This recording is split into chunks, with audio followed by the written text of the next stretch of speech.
तो हेलो बच्चों, कैसे हैं आप? उम्मीद करता हूँ आप सभी अच्छे होंगे। तो बच्चों, आज हम जो है ज्योग्राफी का चैप्टर नंबर फर्स्ट करने वाले हैं 10th क्लास का, जिसका नाम है रिसोर्सेज एंड डेवलपमेंट। ठीक है, रिसोर्सेज एंड डेवलपमेंट के बारे में बात करेंगे हम। अब बात कर लेते हैं, what is resources. Everything available in our environment that can be use to satisfy our needs is called a resources. यानी कि कोई भी चीज़ जो हमारे आसपास है, हमारे एनवायरनमेंट में है और हमारी नीड्स को पूरा करती है, ठीक है ना, हमारी ज़रूरत को पूरा करती है, उसको हम रिसोर्स कहते हैं। ठीक है ना। However, for something to be considered a resource it must meet 3 criteria. हम उसको रिसोर्स कंसिडर करते हैं जो 3 क्राइटेरिया को, 3 चीज़ों को पूरा करता है। जैसे कि वो टेक्नोलॉजिकली एक्सेसिबल होना चाहिए, मतलब we must have the technology to use it, यानी कि हमारे पास उसको यूज़ करने के लिए टेक्नोलॉजी होनी चाहिए। Economically feasible, it must be economically viable to use, यानी कि हम इकोनॉमिकली क्या कर सकें, वो हमारे लिए मतलब अच्छा होना चाहिए। फिर culturally acceptable, it use must align with the cultural practice of the society, example minerals, forest, fossils, fuels and wind, water etcetera. ठीक है ना, कल्चरली भी हमारे लिए क्या होना चाहिए, वो एक्सेप्टेबल होना चाहिए। ठीक है। फिर बात करते हैं क्लासीफाई ऑफ रिसोर्सेज। तो रिसोर्सेज को जो है हम 4 पार्ट्स में डिवाइड करते हैं, according to origin, according to exhaustibility, ownership और स्टेटस ऑफ डेवलपमेंट। ओरिजिन के बेस पे जो है हम इसको 2 हिस्सों में बांटते हैं। ठीक है, ओरिजिन को हम 2 हिस्सों में बांटते हैं, बायोटिक और एबायोटिक में। There are obtained from the biosphere and have life, यानी कि जो हमको लिविंग थिंग्स से जितने भी रिसोर्सेज मिलते हैं हम उनको बायोटिक रिसोर्सेज बोलते हैं, like human beings, flora, flora या मतलब फ्लोरा को हम प्लांट भी बोलते हैं, फौना एनिमल्स को बोलते हैं, फिशरीज और लाइफ स्टॉक वगैरह। एबायोटिक रिसोर्सेज कौन से होते हैं? These are composed of non living things. Non living things से मिले जो रिसोर्सेज हमको नॉन लिविंग थिंग्स से मिलते हैं उनको हम एबायोटिक रिसोर्सेज बोलते हैं, रॉक्स, मिनरल्स और मेटल वगैरह। ठीक है ना। बायोटिक और एबायोटिक देख लीजिए, इस तरह से जो है इनका डिवीजन है। ठीक है, बात करते हैं classification based on exhaustibility. Exhaustibility के बेस पे 2 तरीके के होते हैं, रिन्यूएबल और नॉन रिन्यूएबल। रिन्यूएबल रिसोर्सेज वो होते हैं जिनको हम रिप्रोसेस कर सकते हैं या फिर हमको रीगेन कर सकते हैं, या फिर वो रेप्लेनिश्ड होते हैं। ठीक ना, मतलब हम उनको यूज़ कितना ही कर लें वो ख़त्म नहीं होते, जैसे solar energy, wind energy, water और फॉरेस्ट। ठीक है ना। फिर बात करते हैं नॉन रिन्यूएबल की। तो ये क्या है, एक तरह से बहुत लॉन्ग जियोलॉजिकल प्रोसेस के बाद बनते हैं, बहुत लंबे टाइम के बाद बनते हैं, मिलियंस ऑफ ईयर लगते हैं इसमें, लाखों साल लग जाते हैं इनको बनने में, और इनको जो है एक बार ख़त्म होने के बाद हम दोबारा यूज़ नहीं कर सकते हैं। ठीक है ना, जैसे minerals, fossil fuels. Fossil fuels में आपका कोल, पेट्रोलियम, नेचुरल गैस वगैरह आती है। फिर बात करते हैं, ये देखिए, रिन्यूएबल और नॉन रिन्यूएबल रिसोर्सेज। ठीक है ना, सोलर एनर्जी, विंड एनर्जी और जो आपका hydro electric energy. Hydro electric energy dam से जो बिजली वगैरह बनाते हैं हम। ठीक है।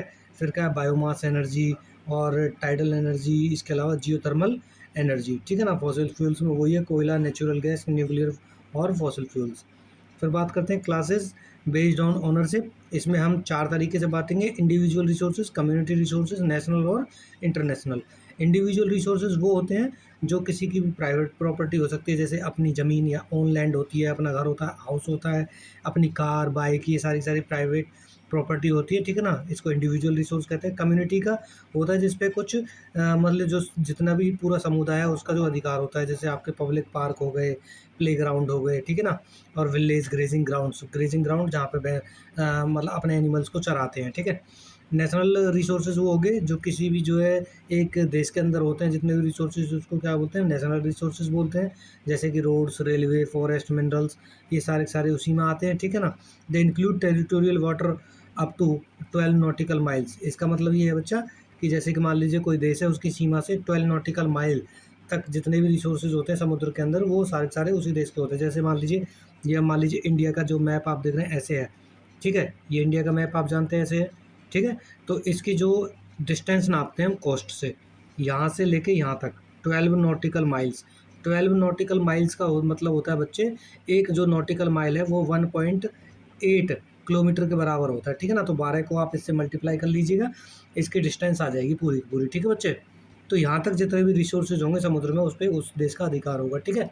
अच्छा, इंटरनेशनल रिसोर्सेज वो होते हैं जो जो एक्सक्लूसिव इकोनॉमिक जोन के जो है बाहर मिलते हैं, वो सारे सारे वो होते हैं, क्या बोलते हैं, इंटरनेशनल रिसोर्सेज। उस समुद्र पर किसी का भी अधिकार नहीं होता। जैसे अभी मैंने क्या बताया था आपको, अभी मैंने बताया था कि जैसे मान लीजिए इंडिया है, ठीक है, ये इंडिया है, तो यहाँ से अभी मैंने 12 नॉटिकल माइल तक बताया था, उस पर इंडिया का अधिकार रहेगा। लेकिन इंडिया की जो सीमा है उसके 12 नॉटिकल माइल के बाहर जितने भी रिसोर्सेज रहेंगे वो सारे के सारे इंटरनेशनल बाउंड्री में आएंगे, ठीक है ना। उस पर किसी एक देश का अधिकार नहीं होगा। उस रिसोर्सेज को निकालने के लिए जो इंटरनेशनल ऑर्गेनाइजेशन से उनसे परमिशन लेनी होगी, ठीक है ना। अच्छा जी, फिर बात करते हैं हम classification based on the status of development की। स्टेटस ऑफ डेवलपमेंट का मतलब है कि रिसोर्सेज कितने डेवलप हुए हैं या नहीं हुए, ठीक है ना। जैसे कि potential resources found in region but not yet utilize due to lack of technology और फंड्स। इसका मतलब ये है कि वहाँ पर रिसोर्सेज हैं, पोटेंशियल है, लेकिन हमारे पास उनको यूज़ करने के लिए टेक्नोलॉजी नहीं है। जैसे कि हम देखें कि राजस्थान और गुजरात में सोलर एनर्जी हम भरपूर मात्रा में प्रोड्यूस कर सकते हैं थ्रू सोलर एनर्जी, बट हमारे पास उतनी टेक्नोलॉजी नहीं है कि हम उतने वास्ट एरिया में क्या कर सकें, सोलर एनर्जी क्या कर सकें, प्रोड्यूस कर सकें। फिर बात करते हैं डेवलप्ड रिसोर्सेज। ये वो रिसोर्सेज हैं जो डेवलप्ड हो चुके हैं, उनका सर्वे हो चुका है, क्वांटिटी पता है, क्वालिटी पता है, बट जो क्या है अभी हम उसको क्या कर रहे हैं, यूटिलाइज कर रहे हैं, ठीक है ना। Determined for utilize, okay. फिर बात करते हैं स्टॉक। जो है स्टॉक कौन सा होता है, stock material in the environment that have the potential to satisfy human needs but we don't have the technology to access them. यानी कि देखिए, हमको पता है कि यहाँ पर रिसोर्सेज हैं, स्टॉक हैं हमारे पास, लेकिन क्या कर सकते हैं, अभी हमारे पास उतने लेवल की टेक्नोलॉजी ही नहीं है कि हम उनको यूज़ कर सकें। जैसे हाइड्रोजन और oxygen as the source of energy. अब मान लीजिए वाटर है, वाटर दो चीज़ों का मिक्सचर है, हाइड्रोजन और ऑक्सीजन का, लेकिन हमारे पास अभी टेक्नोलॉजी नहीं है जिसके थ्रू हम क्या कर सकें, उनको सेपरेट करके यूज़ कर सकें। रिजर्व जो रिसोर्सेज है कौन से होते हैं, ये स्टॉक का ही एक पार्ट होते हैं, ठीक है ना। Subset of the stock that can be used with existing technology but currently not being used. यानी कि हम इनको अभी यूज़ नहीं कर रहे हैं, लेकिन इनको हमने बचा के रख रखा है, ठीक है। फिर बात करते हैं रिसोर्स प्लानिंग। रिसोर्स प्लानिंग की क्या है, देखिए रिसोर्स प्लानिंग क्या होता है, the need for resource planning. Resource are not evenly distributed. Resource बराबर नहीं बटे हुए हैं हर जगह, बराबर वितरण नहीं है, कहीं कम है कहीं ज़्यादा है।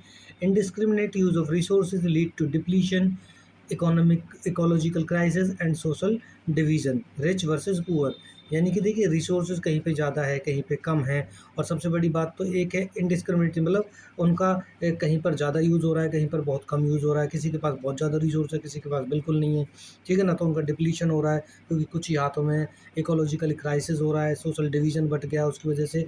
जब रिसोर्सेज बराबर नहीं है तो सिंपल सी बात है, समाज में गरीब और अमीर दोनों बढ़ जाएंगे, ठीक है।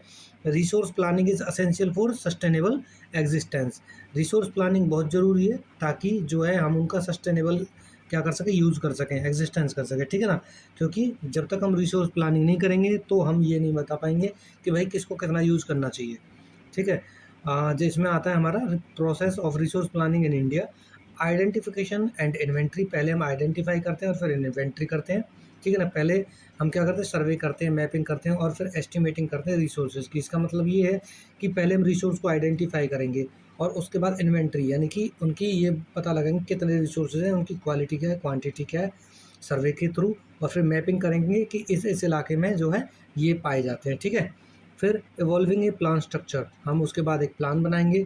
Create structure with appropriate technology and skills for implementation, ठीक है। फिर matching with national plans, aligning resources development plans with overall national development goals. यानी कि हमको रिसोर्सेज को ऐसे यूज़ करना है कि किस तरह से जो है हमारा नेशनल डेवलपमेंट भी हो। नेशनल जो पॉलिसीज़ होती हैं उसके अकॉर्डिंग ही जो हमको क्या करना चाहिए, रिसोर्सेज का यूज़ करना चाहिए। Sustainable development is the development that meets present need without compromising the ability of future generation to meet their own needs। यानी कि रिसोर्सेज का ऐसे यूज़ करना है कि प्रेजेंट की नीड भी फुलफिल हो जाएं और जो है फ्यूचर की जनरेशन्स के लिए रिसोर्स बचे रहें। 3 कोर पिलर्स होते हैं हमारे सस्टेनेबल डेवलपमेंट के, इकोनॉमिक ग्रोथ, एनवायरमेंटल प्रोटेक्शन और सोशल इंक्लूजन, यानी कि इकोनॉमिक ग्रोथ भी करनी है, एनवायरनमेंट को प्रोटेक्ट करके भी रखना है और सोशल इंक्लूजन यानी कि सबको साथ लेकर भी चलना है। This concept was popularised by 1987 Brundtland report our common future, यानी कि 1987 में एक रिपोर्ट आई ब्रूटलैंड रिपोर्ट, जो किस नाम से थी, आवर कॉमन फ्यूचर के नाम से थी, ठीक है ना। उसके बाद सस्टेनेबल डेवलपमेंट जो है पॉपुलर हो गया, क्योंकि उस समय तक इस रिपोर्ट में बताया गया कि जो अब तक आप डेवलपमेंट कर रहे हैं, यानी कि जो भी देश जहाँ पर भी डेवलपमेंट हो रहा है वो तरीके अच्छे नहीं हैं, वो एनवायरनमेंट को हार्म कर रहे हैं। तो उन्होंने बताया कि आपको डेवलपमेंट किस तरीके से करना है, और उसके बाद ये कंसेप्ट सामने आया कि सस्टेनेबल डेवलपमेंट करना है हमको, यानी कि एनवायरनमेंट को नुकसान नहीं पहुंचाना है, प्रेजेंट की नीड फुलफिल करनी है और फ्यूचर के लिए रिसोर्सेज को बचा के रखना है। अर्थ समिट हुई थी इसीलिए 1992 में रियो डी जनेरियो ब्राज़ील में, ठीक है ना। आउटकम्स, इसका आउटकम क्या रहा अर्थ समिट का, यहाँ पे एजेंडा 21 बनाया गया। एजेंडा 21 मतलब यहाँ पे कुछ प्रिंसिपल्स बनाए गए, कुछ रूल्स बनाए गए, ठीक है, कि भाई हम इस तरह से डेवलपमेंट करेंगे। और जो वो प्रिंसिपल्स बनाए गए लगभग 27 के आसपास कर जो प्रिंसिपल्स बनाए गए।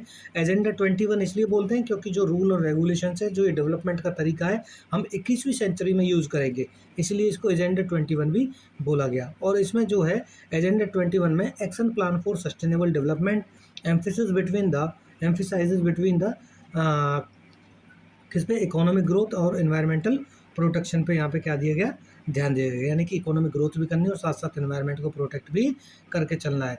Gandhi ji views earth has enough for needs not for greeds. Gandhi ji कहते हैं कि जो है अर्थ जो नीड के लिए तो बहुत अच्छी है, मतलब आप अर्थ से अपनी नीड पूरी कर सकते हैं रिसोर्सेज से, लेकिन किसी की लालच के लिए जो है कभी पूर्ति नहीं होती, ठीक है ना। तो गांधी जी क्या कहते थे कि जो रिसोर्सेज हैं, संसाधन है, किसी की नीड्स को तो पूरा कर सकते हैं परंतु किसी के लालच को पूरा नहीं कर सकते हैं, ठीक है। ये देखिए, अब हम पढ़ेंगे topography, mountain, plateaus and plains. Mountain हमारे देश में 30% के आसपास है, प्लेटू 27% के आसपास है और प्लेन्स लगभग 43% के आसपास है, ठीक है। लैंड रिसोर्सेज की बात करेंगे अब हम, ठीक है। Land is a natural resource of utmost importance. India has a variety of relief feature which determined land use, ठीक है। जैसे यहाँ पे प्लेन से जो 43% है, माउंटेन से जो क्या है 30% है और प्लेन्स 27% है, ठीक है। प्लेन्स होते हैं provide facilities for agriculture and industry, यहाँ पर ये चीज़ें सबसे ज़्यादा की जाती हैं। फिर माउंटेन्स जो हैं वो क्या करते हैं, ensure perennial flow of rivers, provide tourism and ecological aspect.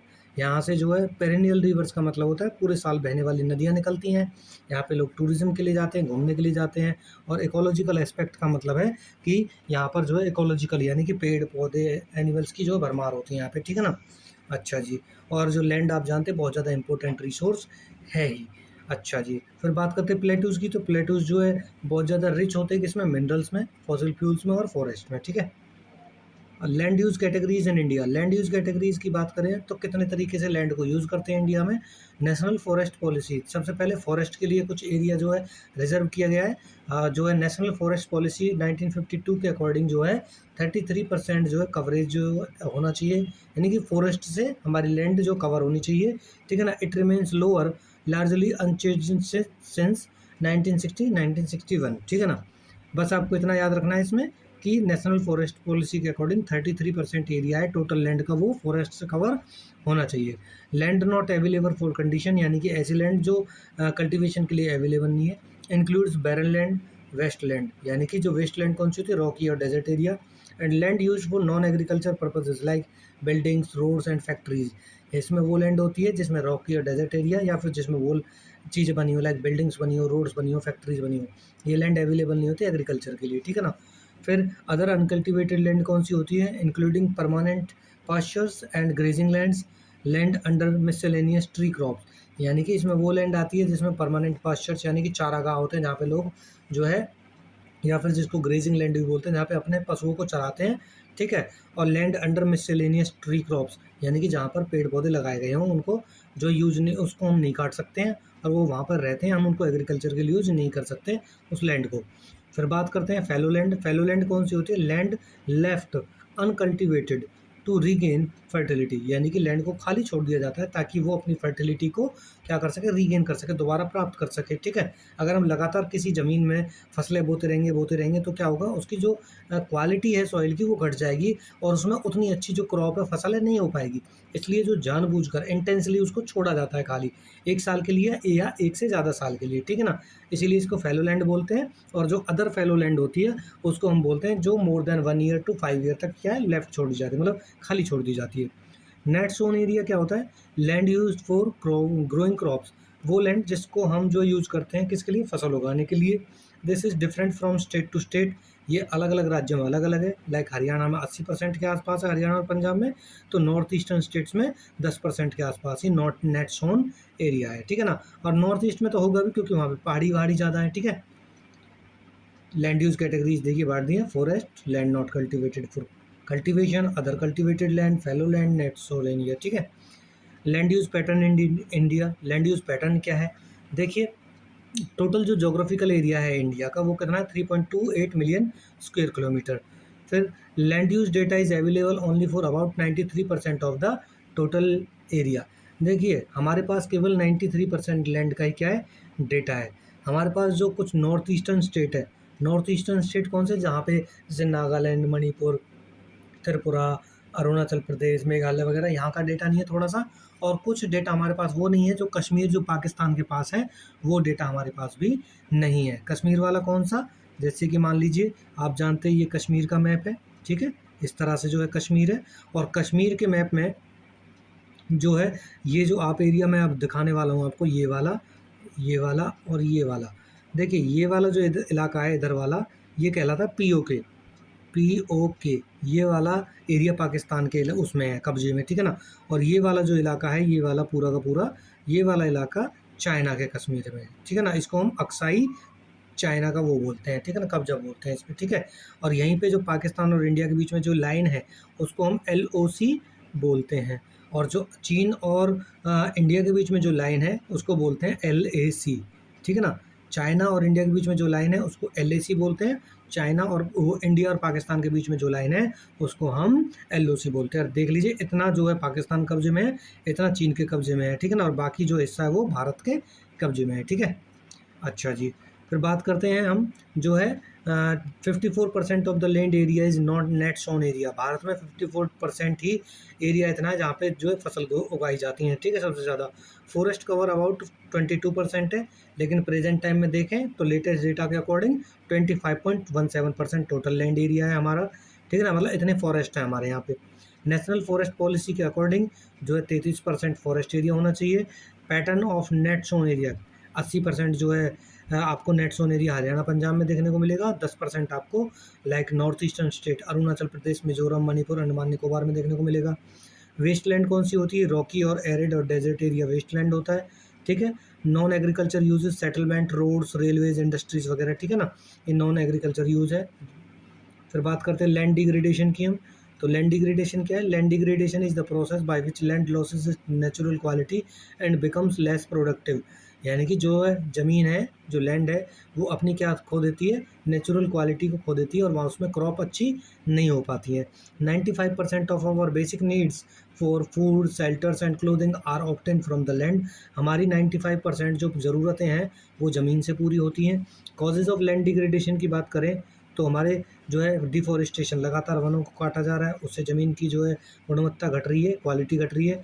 Over grazing मतलब जहाँ पर जितने एनिमल्स की ज़रूरत होती है, मान लीजिए एक फील्ड हमारी, एक खेत है, उसमें केवल 10 एनिमल चर सकते हैं, लेकिन ग्रेज कर सकते हैं, लेकिन वहाँ पे 50 एनिमल ला दिए, उससे ओवर ग्रेजिंग हो रही है, ज़्यादा चरा जा रहा है, जिससे कि लैंड की क्वालिटी ख़राब हो रही है वहाँ पे, ठीक है ना, डिग्रेड हो जाती है लैंड, ठीक है।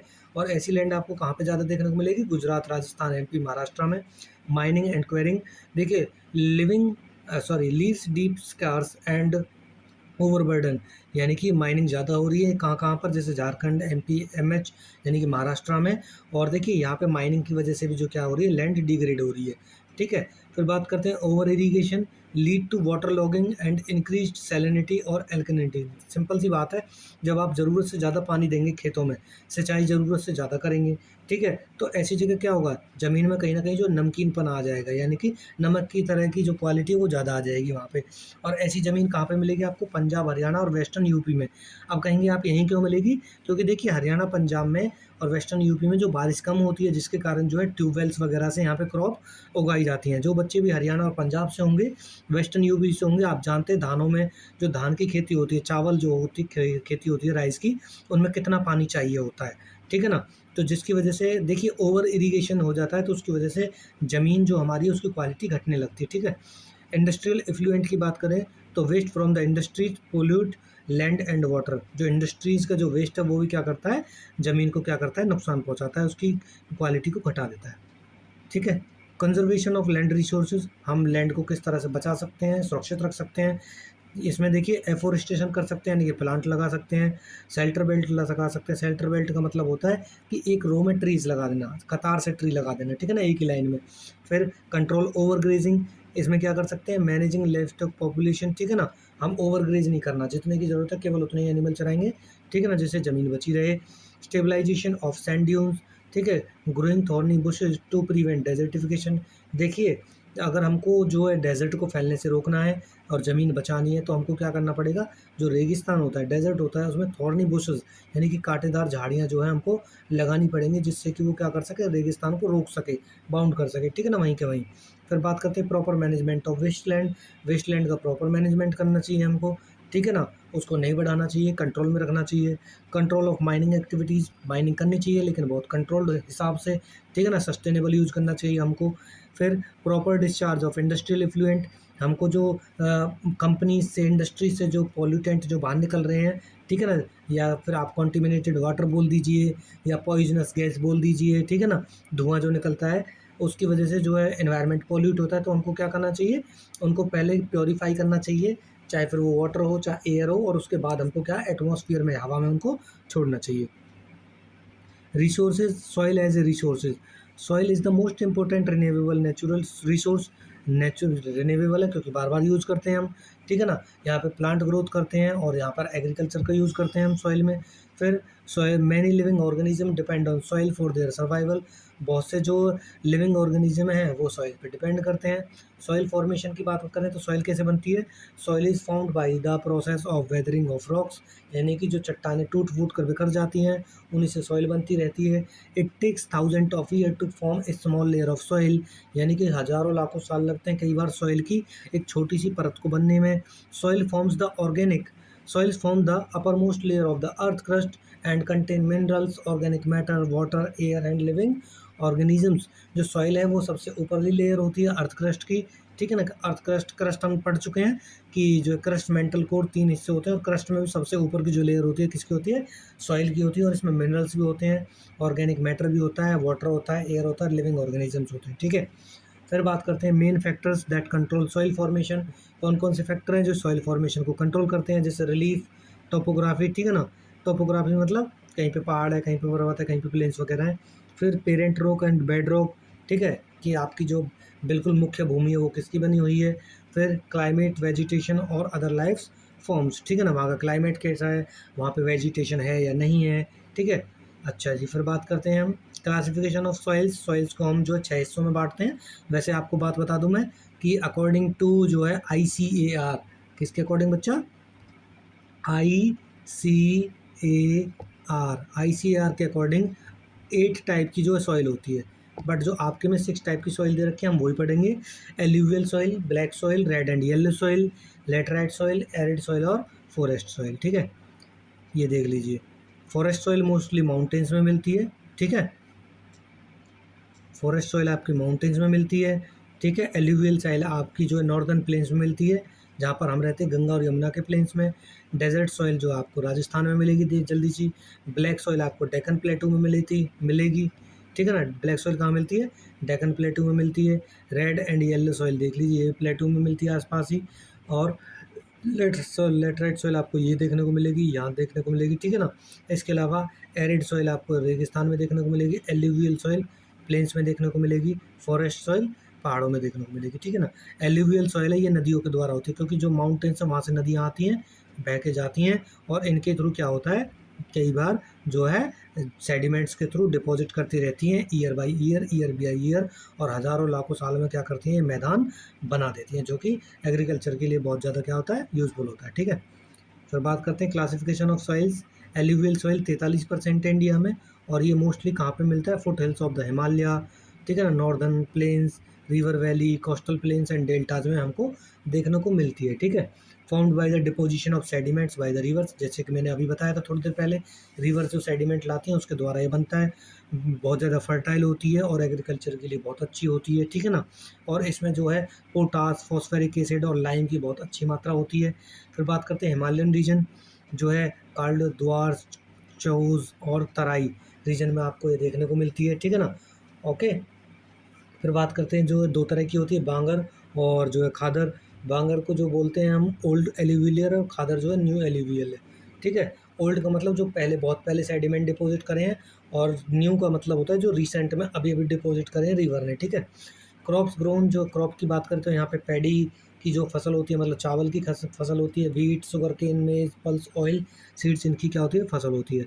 ब्लैक सॉइल की बात करें तो लगभग 15% इलाके पे इंडिया के, और also known as regur soil और ब्लैक कॉटन सॉइल, ठीक है ना। इसको हम ब्लैक कॉटन सॉइल भी बोलते हैं और रेगुर सॉइल भी बोलते हैं। ये कहाँ कहाँ पे मिलती है, डेक्कन प्लेटू में मिलती है, महाराष्ट्र, एमपी यानी कि मध्य प्रदेश, गुजरात, आंध्र प्रदेश में देखने को मिलेगी। अगर इसके कैरेक्टरिस्टिक्स की बात करें तो लावा से बनी हुई है, और लावा भी कौन सा, फेल्सिक लावा, जिसमें आयरन की ज़्यादा मात्रा होती है, ठीक है, इसीलिए वो ब्लैक सॉइल होती है। फिर black in colour, high capacity to retain water, यानी कि पानी को अपने में समा के रख सकती है। Rich in calcium carbonate, magnesium, potash और lime. Develop deep cracks in dry, जब ये सूख जाती है तो क्या होता है, इसमें क्रैक्स पड़ जाते हैं, और इसीलिए कभी कभी इसको सेल्फ प्लाउ रॉक वो भी बोलते हैं, सॉइल भी बोलते हैं। सेल्फ प्लाउ रॉक मतलब इतने बड़े बड़े क्रैक लग जाते हैं जैसे किसी ने कल्टीवेट कर दिया हो, जोत दी हो ज़मीन, ठीक है। Very suitable for cotton cultivation, इसी कॉटन मतलब जो ब्लैक सॉइल है ये कपास की खेती के लिए, कॉटन की खेती के लिए बहुत अच्छी होती है, इसीलिए इसको क्या बोलते हैं, कॉटन कल्टीवेशन भी हम बोल देते हैं, ठीक है। फिर बात करते हैं रेड एंड येलो सॉइल। जो रेड एंड येलो सॉइल है तकरीबन 18.5% के पास इंडिया में। Develop only crystalline igneous rock in areas of low rainfall. तो ये आपको कहाँ पे मिलेगी जल्दी से, ये आपको वहाँ मिलेगी जहाँ पे लो रेनफॉल होती है। It is formed by weathering of ancient crystalline rocks, जो बहुत पुराने जो क्रिस्टलाइन रॉक्स हैं उनके टूटने से ये जो बनी है।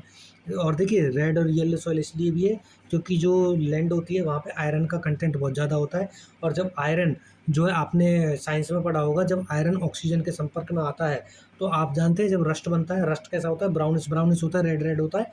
तो इसीलिए जब इस मिट्टी में आयरन होता है, जब वो ऑक्सीजन के संपर्क में आती है तो वो क्या हो जाती है, लाल हो जाती है, ठीक है। Eastern and southern part of Deccan प्लेटू में देखने को मिलेगी, Odisha, Chhattisgarh, parts of southern states में। कैरेक्टरिस्टिक्स की बात करें तो नाइट्रोजन कम होता है इसमें, फॉस्फोरस कम होता है और ह्यूमस कम होता है।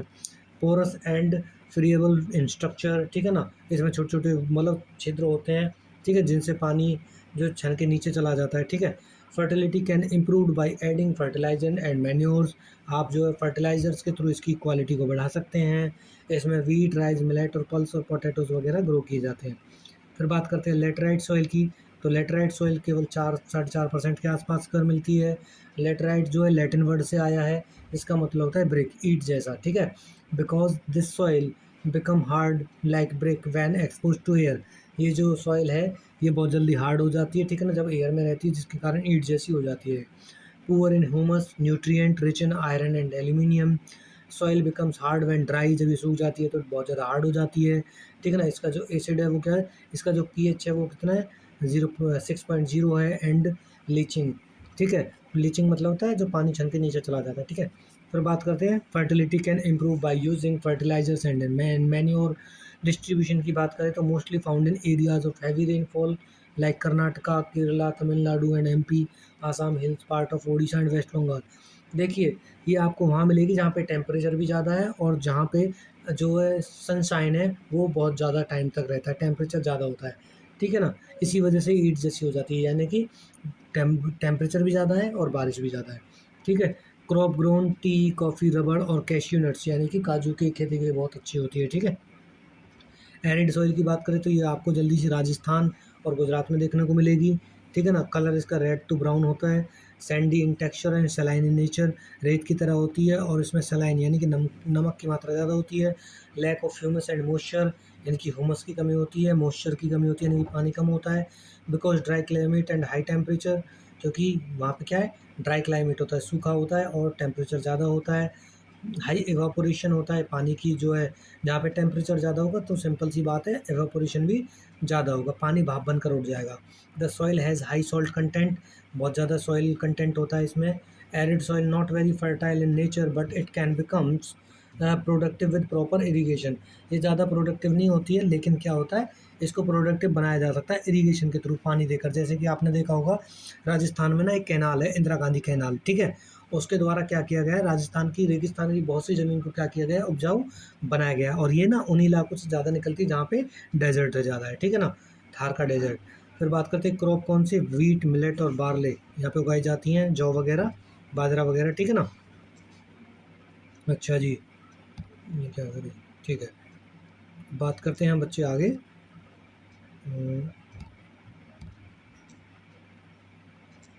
अच्छा, फिर बात करते हैं हम आगे, फॉरेस्ट सॉइल। फॉरेस्ट सॉइल आपको माउंटेन्स में देखने को मिलेगी ज़्यादा से ज़्यादा, ठीक है।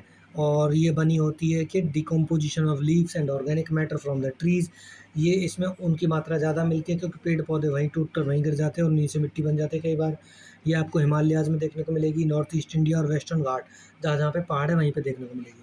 वेस्टर्न घाट जानते हैं बच्चे कौन सा होता है, आपने ये इंडिया का मैप देखा है ऐसे, ठीक है बच्चे। तो दो तरह के घाट हैं, एक ये जो वेस्टर्न घाट ये है और ईस्टर्न घाट ये है, ठीक है। ये आगे चल के जॉइंट हो जाते हैं यहाँ पे, ठीक है ना। वेस्टर्न घाट मतलब जो आपकी वेस्ट सीमा पर पड़ता है, इधर अरबियन सी है ना, इधर अरबियन सी है, इधर बे ऑफ बंगाल है, इधर इंडियन ओशियन है, ठीक है ना। तो ये वेस्ट कोस्ट पे पड़ता है इसलिए वेस्टर्न घाट, ये ईस्ट कोस्ट पे पड़ता है इसलिए ईस्टर्न घाट, ठीक है। अच्छा जी, और वेस्टर्न घाट पूरा माउंटेन वाला इलाका है, ठीक है बच्चे। कैरेक्टरिस्टिक्स की बात करें तो upper soil slope soil is coarse and thin, ठीक है ना। ऊपर वाला जो इसका हिस्सा होता है वो कैसा होता है, कोर्स यानी कि मोटा होता है, ठीक है ना। अच्छा जी, फिर बात करते हैं valley soil and loamy and silty. जो वैली होती है, वैली की सॉइल होती है वो कैसी होती है, लोमी होती है और सिल्टी होती है। Rich in humus and generally in acidic, valley की जो सॉइल होती है वैसे भी फर्टाइल ज़्यादा होती है, ठीक है ना।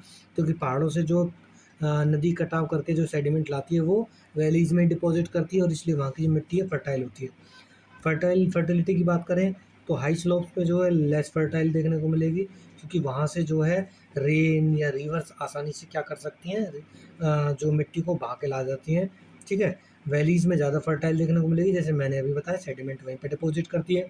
This soil is suitable for forest growth and plantation crops, ठीक है। सॉइल इरोजन एंड कंजर्वेशन की बात करें तो meaning removal of top fertile layer of soil by natural forces such as wind and water, इसके द्वारा जो है क्या होता है, विंड और वाटर के द्वारा जो है सॉइल का इरोजन किया जाता है। कॉजेज़ क्या है, natural causes, heavy rainfall, flood, strong wind क्या करती हैं, इनको जो है इरोड कर देती हैं। फिर ह्यूमन कॉजेज़ कौन से, deforestation, over grazing by animals, mining, construction activities के कारण क्या होता है, सॉइल का इरोजन होता है, ठीक है। और फॉल्टी फार्मिंग मेथड्स, जो आप ख़राब मेथड यूज़ करते हैं फार्मिंग, उसके द्वारा भी सॉइल का इरोजन होता है। रिजल्ट ऑफ सॉइल इरोजन का मतलब क्या है, loss of fertile soil, agriculture productivity reduce हो जाती है, फॉर्मेशन ऑफ गलीज एंड रेवेंस, यानी कि देखिए जब सॉइल इरोजन होगा तो उसमें बड़ी बड़ी नालियाँ सी टाइप बन जाती हैं, उसी को क्या बोलते हैं हम, गलीज बोलते हैं। फिर बात करते हैं land become barren and infertile, तो ख़राब हो जाती है, ठीक है ना। बैरन लैंड खराब वेस्ट लैंड हो जाती है और हम उसमें कुछ उगा नहीं पाते हैं, ग्रो नहीं कर पाते हैं। In some areas of Chambal valley soil erosion has created deep gullies called bad land. देखिए कुछ चंबल जो वैली है, चंबल वैली एमपी और राजस्थान में देखने को मिलेगी, यूपी में देखने को मिलेगी आपको, सॉरी एमपी और यूपी में। और यहाँ पे क्या होता है, जो चंबल रिवर है ना उसने बहुत ज़्यादा जो इरोड कर रखी है लैंड, और जब इरोड कर रखी है तो उसी को हम क्या कहते हैं, बैडलैंड कह देते हैं। यानी कि बहुत लार्ज स्केल पे क्या कर रखा है, बड़ी बड़ी नालियाँ बना रखी हैं, ठीक है ना। कुछ टीले हैं, कुछ लो लैंड है, और इसी को बोलते हैं इरोजन। क्या है, गली erosion and seat erosion. Erosion दो तरीके होता है, गली इरोजन और सीट इरोजन। देखिए ये चंबल रिवर है, इस तरह से जो बैडलैंड बना रखी है, देखिए कितनी जो है ख़राब जो है लैंड कर दी है, ठीक है। यहाँ ये किसी भी काम की नहीं है। सॉइल कंजर्वेशन के लिए हम क्या कर सकते हैं, एफोरेस्टेशन कर सकते हैं, यानी कि पेड़ लगा सकते हैं, कॉन्टूर प्लोइंग कर सकते हैं। कॉन्टूर प्लोइंग का मतलब क्या होता है, प्लाउइंग का, कि जो प्लाउइंग है ये कैसे की जाती है, along the contour lines of slopes to slow down the water flow. और टेरेस फार्मिंग कर सकते हैं, cutting steps on hill slopes to reduce soil erosion, and this is common in Himalayas region and north eastern states of India. Shelter belt लगा सकते हैं, यानी कि पेड़ों की एक कतार लगा सकते हैं हम। देखिए इस तरह से होते हैं। तो कॉन्टूर जो फार्मिंग है इस तरह से होती है, यानी कि स्लोप के अगेंस्ट जाना है हमको, ठीक है ना, जाना है, स्लोप के अगेंस्ट जाना है। मान लीजिए स्लोप ऐसे है तो हम क्या करेंगे, इस तरह से जो है उस पर फार्मिंग करेंगे इस तरह से, ठीक है ना, ताकि जो सॉइल अगर इधर से इरोड ना हो, और मान लीजिए बारिश आती है तो सॉइल इधर बह के जाएगी, तो इस तरह की जो फार्मिंग है वो क्या कर लेगी, सॉइल को वहीं पे रोक देगी, ठीक है ना। इसीलिए ये यूज़फुल होती है और मोस्टली माउंटेनियस इलाके में यूज़ होती है। देखिए टेरेस फार्मिंग आप देख रहे हैं यहाँ पे, ठीक है। तो यहीं पे जो है टेरेस फार्मिंग मतलब स्टेप की तरह काट के उन पर कृषि करना, चावल उगाना, ठीक है। फिर बात करते हैं शेल्टर्स लगाना। देखिए किस तरह से डेजर्टिफिकेशन को रोकने के लिए जो है पेड़ों की जो है कतार लगा रखी है इधर, और खेतों में चारों तरफ जो है पेड़ों की शेल्टर्स लगा रखे, बेल्ट लगा रखी है जो सॉइल इरोजन को रोकती है बच्चे। ठीक है, इसी के साथ आपका ये चैप्टर ख़त्म होता है और उम्मीद करता हूँ आपको अच्छा लगेगा बेटा, और पढ़ते रहिए और बढ़ते रहिए। जय हिंद, जय भारत।